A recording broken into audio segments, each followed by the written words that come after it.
Welcome back to Decouple. Today I'm joined by Dr. Hannah Bloomfield, who's a postdoctoral research associate at the University of Bristol in the UK. Hannah's work focuses on characterizing climate risk in power system planning by working at the interface of energy and climate modeling. Hannah, welcome to Decouple. Thank you for having me. It's great to be here. I was doing a bit of background research, and I understand that your work involves sifting through an enormous amount of data, more than can fit on the average laptop, and doing a lot of coding and things like that. Super interested in exploring, the nuts and bolts of your work. But before we get into that, if you could give us a bit of a self introduction, tell us about why you ended up moving into the field that you did. Yeah, thanks. Hi everyone. Yeah, it's great to be here. So I am Hannah. Yeah.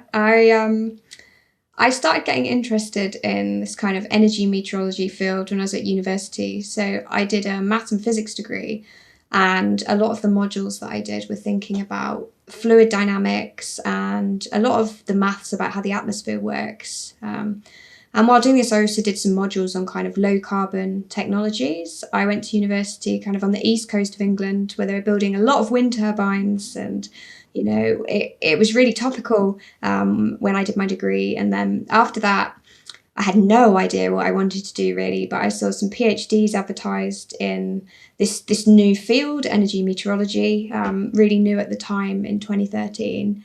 And yeah, the rest is history recently. For the last 8 years, been working on the impacts of climate variability and climate change on all kinds of energy systems. So yeah, I mean, off the east coast, that's into the North Sea. Is the UK one of the countries that's furthest along on this path of offshore wind?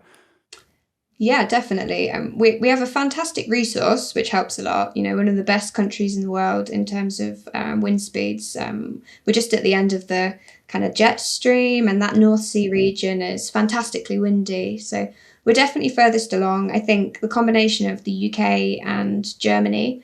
But there's also a really surprising amount of wind energy in China and India. They've built loads, but I guess if you think about it as a fraction of how many people who live there, then Europe's still a little bit ahead. And is the India and China wind fleet mostly onshore then, or? Yeah. I think it's a lot more challenging in the regions around the coasts there to build the turbines. So in China, there's just not really as much sea. And in India, you have big monsoon systems and very high offshore winds. So it's a bit more difficult, and they've really pushed with the onshore technology first. Yeah. And this is a fairly new phenomenon, as you were saying, a new field that you're in. But in terms of the UK wind build out, has that been sort of very recent over the last decade or so, or are we stretching back a little further? So I think the very first wind turbines came in the kind of early 80s, but it never really took off. People built a few turbines and thought, oh, actually, we the physics works, the turbines spin, we can actually harness quite a lot of energy.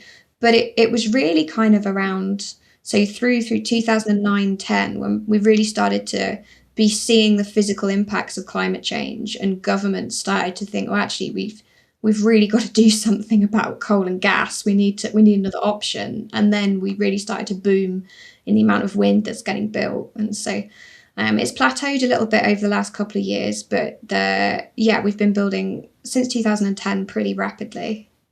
And these installations are pretty far offshore, aren't they? Are they things that are kind of visible from the coast, or are they kind of way out in the ocean? Yeah, most of them you can see from the coast. Okay. So especially off the east of England coast, if you look out from the beaches, you can see up to a kilometre offshore these turbines. But there are plans now and a few existing farms which are quite a long way offshore, which involve some significant infrastructure to get the cabling down to bring the energy back in.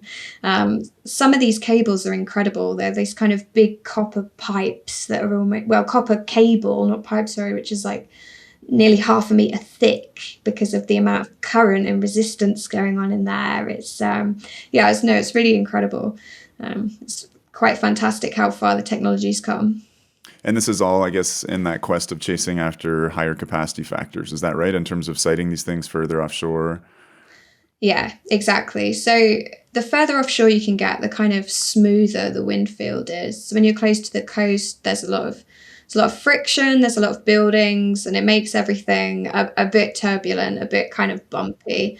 As you get a bit further offshore, you've just got the nice smooth sea, and the winds can really just kind of fly through those turbine blades. And That's where this fluid mechanics background is coming in. So, exactly, yeah. it's reading an article that you wrote recently for, I think it was the Energy Post EU website.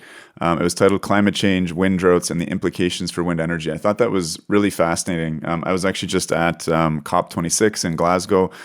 There were days that were windy, but there were certainly days that were quite calm. And then on to Berlin actually for a few days on my way home. And yeah, I mean, it was really interesting reading that article because, from what I understand, Europe has been in the midst of an extreme weather event, certainly for the last 6, 7, 8 months. So tell us a little bit about that, this sort of lack of wind that's been experienced, particularly this year. Yeah, it's been a really interesting summer for us in Europe. So over the summer, we've actually experienced some of the lowest winds that we've had in the last 60 years across Europe. So it was a really still summer, and as a normal human, it was quite nice actually. We had a lot of very dry days. There wasn't a lot of rain. It was very still, and yeah, it seemed like, well, quite a nice summer for the traditional rainy UK. But in terms of wind energy, we were getting significantly lower than the output that we would normally be expecting to get at that time of year, which it's very interesting because with COP26, it's very exciting that you got to go. There's a lot of talk about how we're going to meet our climate targets, and how a lot of what the scientists are interested in is how we can prepare for these kind of events like what's just happened in the summer. We're going to have highly renewable systems. Like, these kind of things are going to happen. And the question is, how do we plan for that? What are our kind of contingencies? And it was a good test this summer to see that, we still, even though it was low wind, we still had energy. The lights didn't go off. It was definitely difficult for the grid managers to kind of keep everything going. But we need to know these extreme events do happen in the climate system, and we're becoming a lot more susceptible to weather and climate the more wind and solar that we do build. Mm-hmm, mm-hmm. And I guess there's this paradox of trying to address climate change by developing energy infrastructure that's weather dependent in a world of increasingly extreme weather. And I just hadn't thought about a wind drought as an extreme event, but you're saying this was the kind of lowest winds that have been experienced in 60 years. And there's talk about a phenomenon called global stilling, which may have implications beyond this year. And you think about hurricanes, and it's hard to attribute some of the exact attributes of that extreme weather event. How much is related to climate change? How much is natural variability? But certainly, I think we can say that we're seeing increasing frequency of extreme weather, and we may see increasing frequency of this particular form of extreme weather, such as these wind droughts. So tell us a bit more about this phenomenon of global stilling. Yeah, so it's very interesting, and it's so true what you say. Like, through building renewable generation, we're inventing these whole new types of extreme events, which to a traditional meteorologist, it just not being very windy is quite boring. It's Right. not like a hurricane or a lightning storm or something. But yeah, no, global stilling has the potential to be a challenge. So the kind of premise behind it is that global warming is happening, and we know that because of the setup of the Earth and everything, that the poles are actually warming quite a bit quicker than the mid latitudes. The ice caps are melting, and that's where we're seeing the largest impacts. But generally, we have quite a big gradient in temperature. So it's really hot at the equator, and the Arctic is very cold, and the Antarctic. And that is what generates our jet streams. And this is kind of the phenomena which leads us to have these kind of winds that go through the globe, this temperature difference. And so if you mess with that temperature gradient, as we melt all the glaciers, we warm up the Arctic, we start to mess around with the jet stream behavior. And if you look in lots of climate model simulations, quite a lot of them suggest that the jet could slow down. Its location could shift around a bit under climate change, and this kind of slowing down process is what people call the global stilling.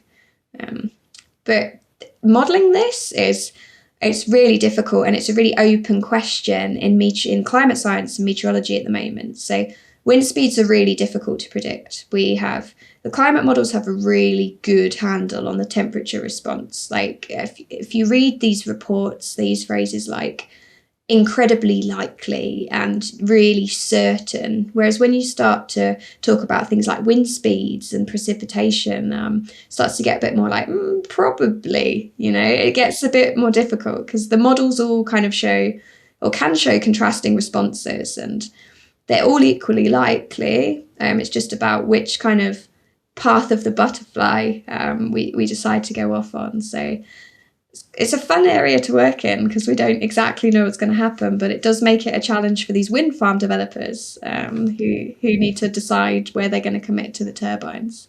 Right, right. I mean, I've been aware of as a Canadian, not even living in the north of Canada, but experiencing some unusual northern weather in the south part of Canada because of polar vortices and that kind of that. I think that has more to do with sort of high and low pressure zones and where Yeah. cold air can escape from the Arctic. Is that at all related to this phenomena, related to wind, or is that a sort of a whole different part of the climate system? So everything connects in the climate system. So it's related. So these kind of polar vortices, they travel, they ride along the jet stream basically, and they will kind of dive down and plummet into Canada or push forward depending on what the jet's doing. So when you experience these extreme weather, everything is connected. They're all kind of big anomalies on there. But yeah, it's been a particularly big year for Canada for weather this year. So. Yeah, our West Coast has been hammered, and I think that's a big thing that people don't understand because we talk about we're going to see 2 degrees, 3 degrees increase in global average temperature by 2100, but that's different over the ocean. It's certainly different in Western Canada where we're seeing sort of double or triple that. It's different in Siberia where it's looking like it's jumping kind of 10 degrees. So I think that draws attention to it. So just so I've got it clear, because you mentioned jet stream frequently, and it's something that's certainly like in the popular parlance. Like I've heard of it before, but I just want to make sure that I kind of really understand the phenomena. You're saying that it's generated basically by the difference in temperatures between the poles of the Earth and the equator, and that temperature differential. And that's what's responsible for things like the trades winds that were in turn so responsible for patterns of colonization. Like I love looking at things beyond just looking at how sort of weather, meteorology, Earth systems have even shaped human migrations and flows and things like that. So I'm getting kind of nerdy here, but just do I have in broad strokes the jet stream kind of understood there, or? Yeah, no, absolutely. The easiest way to think about it is like the atmosphere kind of works in these convective cells. So it's hot in the equator. So, the heat rises, same as it does in your house if you put the heating on downstairs. And then it hits a kind of lid. The atmosphere has various levels where it just locks stuff in, hits the lid and expands outwards. So it hits the lid, starts traveling north, but we have this force called the Coriolis force. So that's to do with just the way the Earth is spinning means that winds are diverted.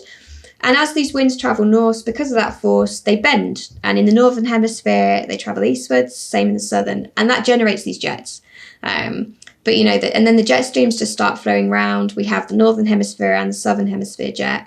And then, heat rises, and then as it cools down, it'll fall. So as these large scale kind of cells are set up, and that returning flow bends the other way, and that is the trade winds you're talking about, equatorial kind of flowing winds. So it's kind of like a giant cup of tea, really, the atmosphere. It's all just kind of flowing around in these convective cells, and the weather systems kind of operate on top of that to give us what we see every day. I love the UK references to the cup of tea, and also that what makes the UK great for this form of energy is that you guys just have terrible weather all the time. There's got to be some perks, haven't there, to living here? I'm sorry to keep rubbing it in. So one of the things that I thought was really interesting from the article was that you were mentioning that this drop in wind speed this year has particular significance for, say, the power output of a wind turbine, because that power output is related to the cube of the wind speed. Can you just explain that to our listeners? Like just how impactful a drop in X percentage of wind is on actual power output? Yeah, absolutely. So the way wind turbines generate energy is quite clever, really. So if you've got very light wind speeds, up to about 3 meters per second, which won't mean much to you, but kind of like a nice light breeze that you might feel outside, that's not enough to get the blades spinning. So, then nothing will happen. You're not getting any energy. There's then a kind of threshold where it kind of ramps up, like almost exponentially. So the more energy you're putting, the more wind you're putting in, you're getting loads more out for just a little change in wind speed. So that's between about 3 and 10 meters per second, which it would start to feel pretty windy at 10 meters per second. Your hair's blowing all over the place. At the surface, you wouldn't be holding onto your umbrella very well. And then they have just a flat region where above this threshold, the wind turbines are absolutely happy and they can just generate a lot of energy. The wind turbines are about 100 meters up in the air, so it's pretty windy up there. And then they're getting optimal conditions, really good energy generation. If it then gets too windy, like if a big storm comes through, a big polar vortice, they could get damaged. There's lots of gearing inside them, and gusts from the strong winds can damage them. So then they just turn off. For safety reasons, when you get over 25 meters per second, like during a big storm, they'll just turn off. So. And that means they just turn the angle of their blades, kind of like a sailing boat, to so the blades aren't turned anymore by the wind, or. Yeah, so they can do that. They can turn out of the prevailing wind conditions, like very clever. They just kind of spin around. Or they can full scale shut down. So if it's very gusty and the winds are kind of spinning around all over the place, they will just hard turn off, because it's very expensive to do the maintenance. And if something does go wrong, they'll be out of action for a long time. Yeah. Exactly. But in a lot of conditions, you would just rotate your blades just to be like, it's a bit too much wind there, and you just spin it off a bit. But in this ramping region, they call it, where you're rapidly increasing the amount of wind generation you get, a small drop in wind speed can lead to quite a large change in the power output.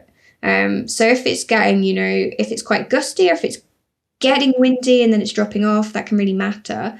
But it's most noticeable over these kind of long time scales. So when we're talking about like this wind drought over summer, if you average over long periods with generally quite low wind speeds all summer, that means it had a big impact on our power output, because we were very rarely getting up to these optimal conditions in Europe where the wind turbines were meant to be. They're happy when it's really windy. So what sort of decrease in wind production did we see? I think it seemed like the UK was hit particularly hard. Scotland, I think, was down 30% in terms of its wind production, or that was wind speeds? Or I'm just trying to get a sense, if you can give us some real world data, like the wind dropped from being 30 meters per second to 20, and that impact was X on the output of these wind turbines. Maybe without getting too granular, but I just want to try and understand that in a more definite sense. Yeah, so I think. So a key point is generally we have our highest wind speeds in winter. It's windier then. We have a kind of seasonal cycle where generally it's a bit lower in summer. So we were never expecting like full whack loads of wind generation. But the wind speeds, I think it was about 30% less power we got from the wind turbines. And I'm not sure what that equated to in terms of wind speed, but 30% less power at a time where... It got very complicated as well, because gas prices were very high for us at that time. So it would have been very handy if we'd have had a windy summer. Not so nice for the public, but nice in terms of having a resource to create the power. So for summer it was about 30% less than we normally get in a summer that we were getting. Yeah, I mean, it seems to introduce a whole other... I mean, it sounds like very exciting work, because what you study and those predictions that you make are very impactful, particularly in terms of planning these projects, as you mentioned. In terms of the economics of that, this wind drought, do you know anything about how that's affected, wind companies, or how that's affecting the appetite for building more projects? I think in the article you said that European wind speeds may reduce by 10% as a result of climate change. Is that... that 10% reduction, would it look like a wind drought every year, or just more frequently, or average wind speeds would be down? What's your sense of that, and what's the impact on the economics and the viability of wind as a climate change fighting technology? Yes, really good question, and it's one that it's quite hard to convey just with a number like that. When we say like, oh, wind speeds might get 10% less, so there are quite a lot of factors. The UK is a very windy region to start with, so we can actually take a 10% drop, and it's still a very good region to build your wind turbines. In terms of these extreme events, so a wind turbine company who are thinking to invest in a location for a turbine, they do their homework. So they would be aware of the possibility of this kind of event happening. They have access to very long meteorological data sets where they can kind of do these hypothetical studies to think like, well, I've got like 60 years of data. If I were to have had a wind farm here in all of those years, what would have happened? And from that, they can build this economic model. So we hit the bogey year this year. We hit the one where you really didn't want to have. So if you built a wind turbine last year and this is your first year of runtime, it's unfortunate. It will be harder for you to repay your loans because you just haven't generated as much income. It's like getting into the stock market in 1928 or something. Exactly like that. Yeah, it's just like you picked a bad time, but if you've looked at lots of years of data that generally actually you have a lot of good years as well. So these things are costed on a very long time scale, especially in these mid-latitude regions. So I think it would be very similar off both coasts of the US, because you potentially have good wind resource there, but it's very variable in terms of what you get. So if you were to invest offshore, it would be a long-term modelling study that would need to be done to know which places were good, because I know there are some studies like that have been done in Maryland in the US, which showed that actually you could have some quite bad years, but they're really offset by the good ones. So right, so there's a bit of a potential for feast and famine. Now that's based on the historical record, and you were saying there's a lot of uncertainty going forward. It's an exciting field, you said, because there is that uncertainty. But how do you foresee that, and how do you think companies are looking at that? You said they're really consulting with folks like you a lot because this is really relevant for their economic case. But going forward, I mean, I think there's so much complacency about climate change because it's like, well, it's only been a degree and things haven't been that bad yet. But the impacts, I don't know whether exponential is the right function to apply to the impacts, but things get a lot more hairy and screwy as we keep rapidly moving up degree by degree. So what do you think the kind of best case and worst case impacts are on wind output? Yeah, you're definitely right that these extreme events, they're coming quicker and people are becoming a lot more aware. For wind energy, the key thing we say to people, like we look in these models, the models are kind of uncertain, but one thing that we do know is that this variability year to year that we're seeing at the moment, it's much larger than the climate change signal, particularly over Europe. So year to year, we have some years which are just generally not that good for wind. It relates to the large scale weather, and the jet stream was just kind of in the wrong place. Again, it all comes back to these kind of large scale things, which means we don't get as many storms, so we don't get as much wind. So some years it's good, some years it's bad.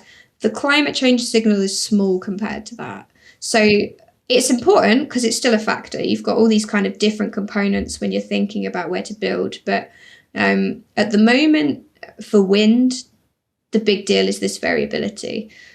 For other variables, like, if you're thinking about temperatures, if you're thinking about heat waves, it's a bit of a different story because we've got so much more confidence in our climate change projections. And it's a field that doesn't vary as much year to year. So you really care about those every year's events. And, it's kind of, it's a bit of a different story for wind because it is quite a difficult model field.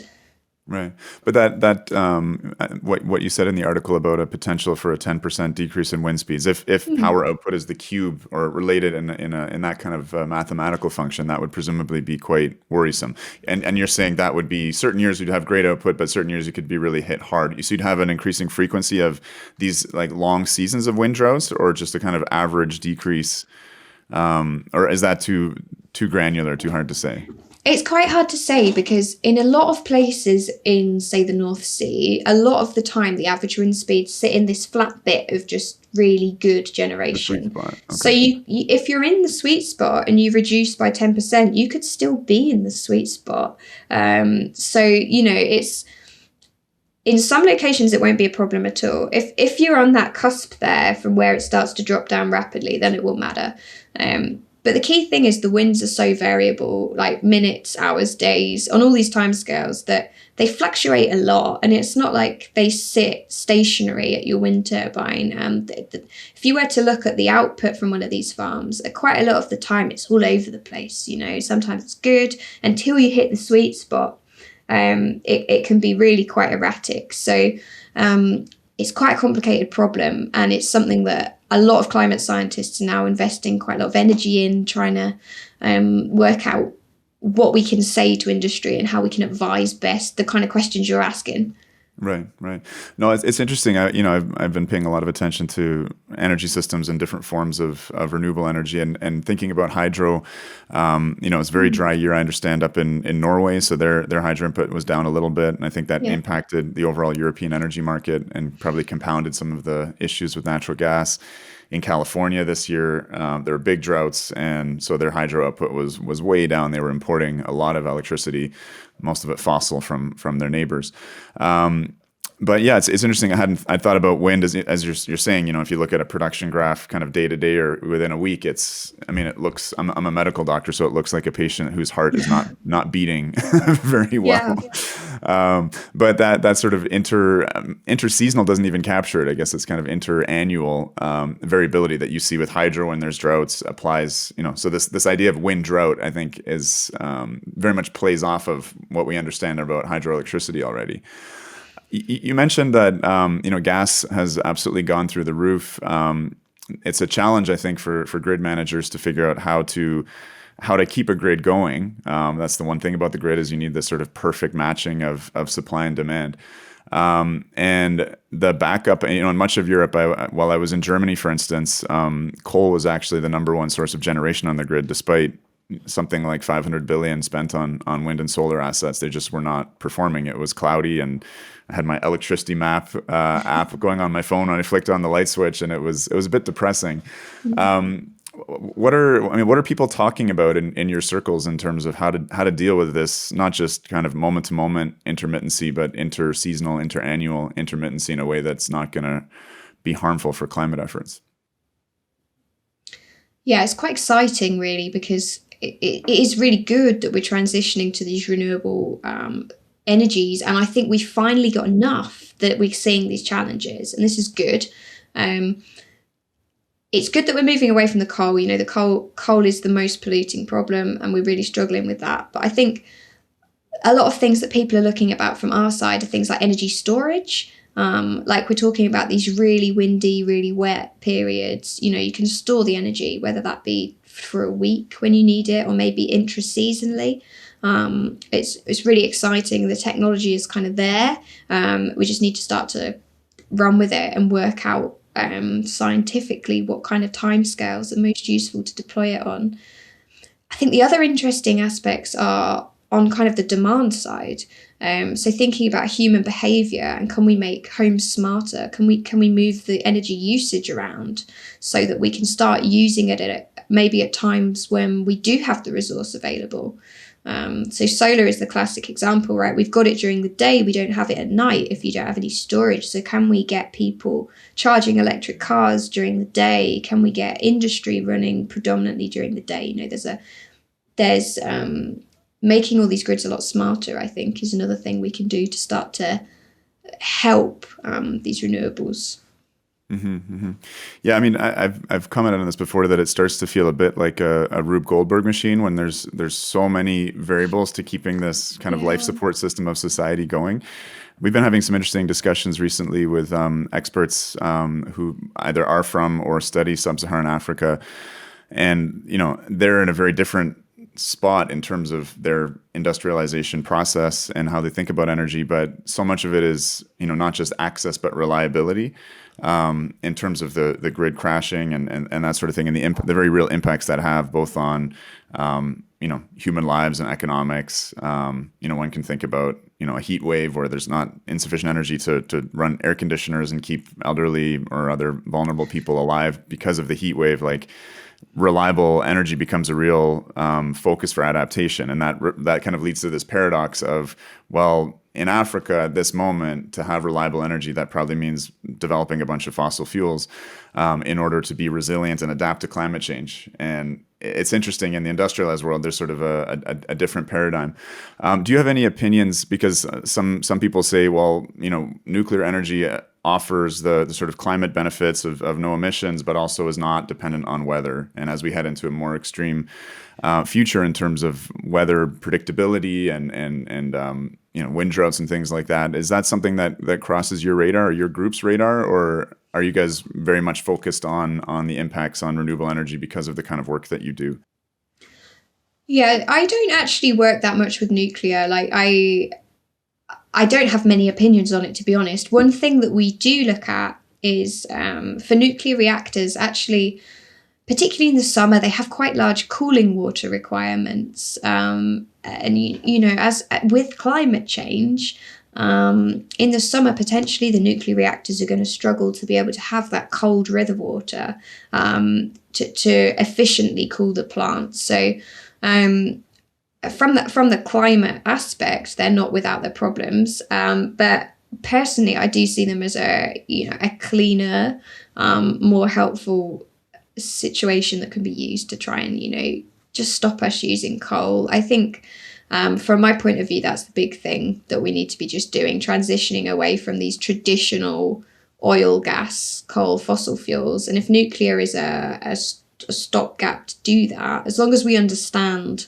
the issues and that maybe it's not a permanent solution, I think potentially that could be useful. And in terms of the cooling water, you said that's more of an issue with nuclear plants on rivers, obviously, because that's going to be determined again by climate and precipitation and whatnot. Is that an issue? I know I've heard in France they've had to shut down several nuclear reactors in the summer as a result of that. Are the UK's plants mostly coastal, or are there any that are like on the Thames or something? I'm trying to think. I think they are all coastal. But we have a lot of coast, they're quite good locations. Yeah, no, I think ours are all coastal, so it's less of a problem. I know there are a lot of studies thinking about what it actually does to the coastal flows because you're chucking a lot of hot water out there. But yeah, no, less of a problem if you're not in the rivers. I guess you could also argue that in the UK, we're not experiencing the heat wave temperatures in the same way that you're getting in Central Europe as well. So definitely a bigger problem for countries like France that are so dependent on it. Mm-hmm, mm-hmm. So where do you see your work going in the next 5 or 10 years? Is this is a field that you've kind of settled into and are sort of settling into a long career in, or it sounds like an exciting field. Like there's a lot going on. You said like there's a lot of uncertainty. So just maybe in closing, tell me a little bit more about what you're thinking the next 5-10 years looks like professionally for you, and also I guess for the field. Yeah, so I think as a field, what I think we need to do is, and what a lot of my current goals are worked around, is how we can connect these sectors together. So climate scientists can do some amazing things with interpreting these models. And there's a lot of really specialist knowledge on the energy side, but the fields they're kind of still separate fields. They're not so good at talking, even though there are people like myself and many other groups who are now trademark energy meteorologists. Yes, we could all make more progress and exploit the skills better if we work together. So there's quite a few groups, kind of conference groups now talking about this and trying to work together. But so kind of as a community, I think that's what's needed. Personally, I would like to move to work on more kind of developing nations. So I've been doing some work on Mexico, on Africa, and on India. I kind of think, to be honest, there's a lot of fantastic science for Europe and America, The governments just need to read it, listen, and get on with it. You know, we can tell you what to do as a scientific community. What I think is interesting is exactly what you're saying. These nations that don't have the well-developed energy systems, and we could help with this from the science perspective. We could help telling you where are the best locations to invest, thinking about the climate change impacts before anything's on the ground in terms of renewables, and really planning cost-effective systems. Especially if you don't have a lot of money to spend, you need to make sure the stuff that's going down is really in the best place it could possibly be. So for me personally, that's where I'd like to work now, more with the countries that need it a bit more. Right, for sure. No, it's interesting. I'm a big fan of one of your country people, James Lovelock, and he's constantly railing against the fact that we've become so siloed in our disciplines. I mean, Yes. maybe it's easy for him to say because he's probably still has an IQ of 150 at the age of 101. But it is really interesting. From my perspective as an outsider, I'm a medical doctor who's taken a big interest in climate and energy, and interviewing so many different people from different fields. It is fascinating, and it's great to see people that are starting to bridge different disciplines and bring that understanding, because there's a lot of very well-educated climate scientists who don't necessarily delve into the energy side and understand some of the limitations and implications for climate and energy. James Hansen is a notable exception, and we'll be releasing your episode shortly after James Hansen's drops next week. But Awesome. it's been a real pleasure chatting with you. Thank you for coming on, and I hope to touch base sometime in the future, Hannah. No, you're welcome. Thank you for having me.